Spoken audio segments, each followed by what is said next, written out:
అందరికీ నమస్కారం.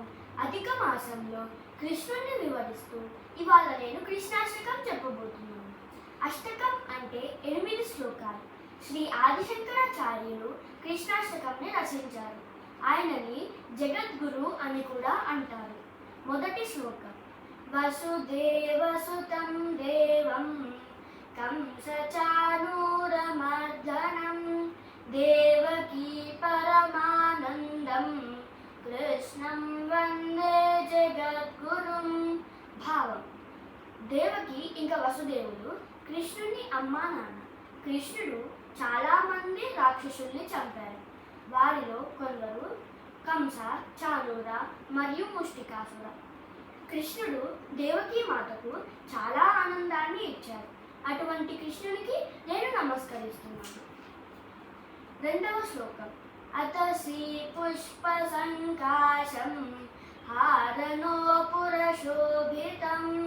రత్న కంకణ కేయూరం కృష్ణం వందే జగద్గురుం. భావం: కృష్ణుడు చాలా ఆభరణాలతో అందంగా అలంకరిస్తారు. కృష్ణుడు ఎప్పుడు అతసి పుష్పంలాగా వెలుగుతూ ఉంటారు. కృష్ణుడు రత్నాలు, ముత్యాలతో కూడిన ఆభరణాలతో అందంగా అలంకరించబడ్డారు. అటువంటి కృష్ణుడికి నేను నమస్కరిస్తున్నాను. మూడవ శ్లోకం: కుటిలాలక సంయుక్తం పూర్ణచంద్ర నిభాననం విలసత్కుండలధరం కృష్ణం వందే జగద్గురుం. భావం: కృష్ణుని నుడిటిపై ఉన్న ఉంగరాల జుట్టు అతని సౌందర్యం గురించి వివరిస్తుంది. కృష్ణుని ముఖం తమ భక్తులపై ఆహ్లాదమైన చల్లని కృప కురిపిస్తుంది.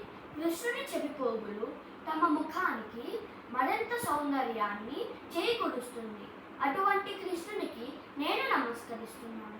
నాలుగవ శ్లోకం: మందారగంధ సంయుక్తం చారుహాసం చతుర్భుజం బర్హి పించావచూడాంగం కృష్ణం వందే జగద్గురుం.